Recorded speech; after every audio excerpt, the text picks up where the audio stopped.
Hello everyone. So today we will discuss how can we distinguish between primary, secondary and tertiary amines.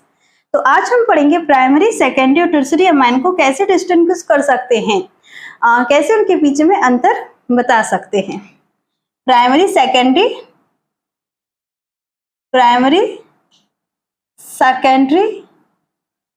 And tertiary amines.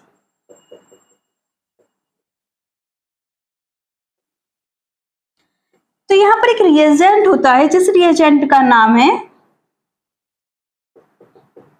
Benzene sulphonyl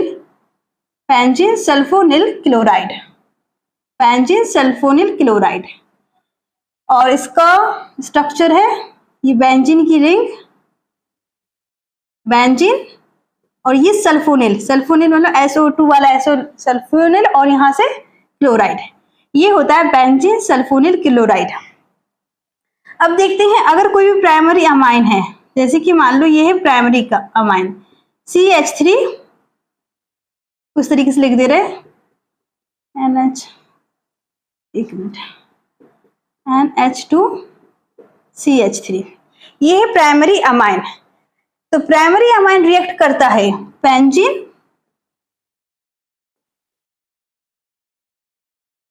benzene sulphonyl chloride से।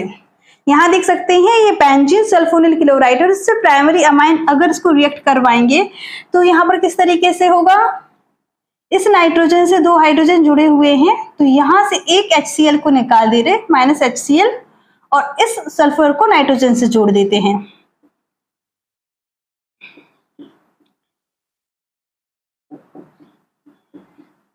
N और इस N से H जुड़ा हुआ है और CH3। तो primary amine है वो बेंजीन सल्फोनिल क्लोराइड से रिएक्ट कर जाएगा, primary amine benzene sulphonyl chloride से रिएक्ट कर जाएगा और यहाँ पर बनेगा N से जितना भी ग्रुप जुड़ा हुआ हो, N एल्काइल बेंजीन सल्फोना अमाइड। तो यहाँ N से एल्काइल ग्रुप कौन सा है, मिथाइल, उसको इस तरीके से लिखेंगे N मिथाइल बेंजीन सल्फोनामाइड। अब इसको आगे और टेस्ट करेंगे तो हम यहाँ लिखेंगे इट इज सॉल्युबल, ये जो ये soluble, it is soluble in alkali मतलब बेस, एक्वस बेस। एल्किलाई और बेस को क्या चाहिए होता है, हाइड्रोजन चाहिए होता है। तो ये यहाँ से हाइड्रोजन से अटैच हाइड्रोजन निकाल लेते हैं। It is soluble in alkali due to the presence of, क्योंकि जो एल्किलाई वो यहाँ से क्या निकाल लेता है, हाइड्रोजन निकाल लेता है, due to the presence of hydrogen attached to nitrogen. और ये हाइड्रोजन जो नाइट्रोजन से अटैच है ये ज्यादा एसिडिक है, क्योंकि जो एसिड होते हैं, मतलब जो एसिडिक हाइड्रोजन होता है वो इजीली निकल जाता है और यहाँ से ये वाला हाइड्रोजन इजीली निकल जाएगा, क्योंकि इस नाइट्रोजन से strong electron withdrawing sulphonyl group जुड़ा हुआ है। तो ये प्राइमरी अमाइन हो गया, किस तरीके से रिएक्ट करता है। अब देखते हैं सेकेंडरी अमाइन।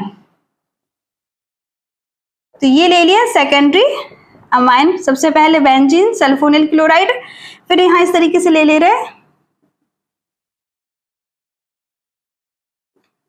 सेकेंडरी अमाइन में नाइट्रोजन से दो एल्काइल ग्रुप जुड़े हुए होते हैं और एक हाइड्रोजन होता है।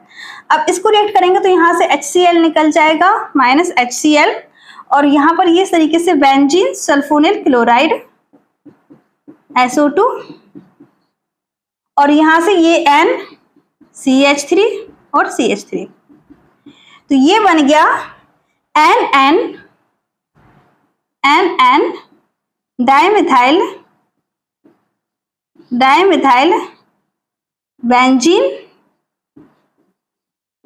Benzene sulphonamide. अब इस नाइट्रोजन से कोई भी हाइड्रोजन नहीं जुड़ा हुआ है, इसलिए it is insoluble in alkali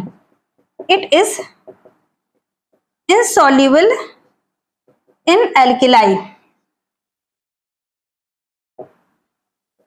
it is insoluble in alkali. Primary जो प्राइमरी अमाइन होता है वो बेंजीन सल्फोनिल क्लोराइड से रिएक्ट कर जाता है और जो भी प्रोडक्ट बनता है वो एल्किलाई में सॉल्युबल होता है क्योंकि इसमें नाइट्रोजन से अटैच हाइड्रोजन होता है। जो सेकेंडरी अमाइन होता है वो भी बेंजीन सल्फोनिल क्लोराइड से रिएक्ट कर जाता है, लेकिन जो प्रोडक्ट बनता है उसमें नाइट्रोजन से अटैच हाइड्रोजन नहीं है, इसलिए वो एल्किलाई में सॉल्युबल नहीं होगा। नेक्स्ट, अगर अब हम देखते हैं टर्सरी अमाइन, टर्सरी अमाइन मतलब ये बेंजीन क्लोराइड है और ये टर्सरी अमाइन इस तरीके से। टर्सरी अमाइन में नाइट्रोजन से 3 अल्काइल ग्रुप अटैच रहते हैं पर नाइट्रोजन से एक भी हाइड्रोजन नहीं है, तो यहाँ HCl नहीं निकल सकता, तो इट विल नॉट रिएक्ट, यहाँ रिएक्शन होगा no reaction. Tertiary amine do not react with benzene sulphonyl chloride. टर्सरी amine do not react with benzene sulfonyl chloride. तो इस तरह से benzene sulphonyl chloride is used for the distinction of primary, secondary and tertiary amine as well as it is used for the separation of primary, secondary and tertiary amines. इसके बाद अगर इसका common name देखा जाए, benzene sulphonyl chloride का common name है Hinsberg reagent. पर अभी बेंजीन सल्फोनिल क्लोराइड की जगह पर पैराटोलिन सल्फोनिल क्लोराइड यूज हो रहा है। तो यहां पर हम लिख सकते हैं nowadays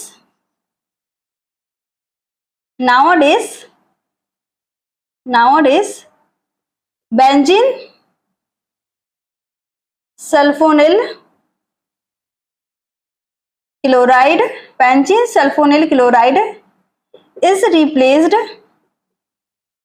is replaced by paratoluene sulphonyl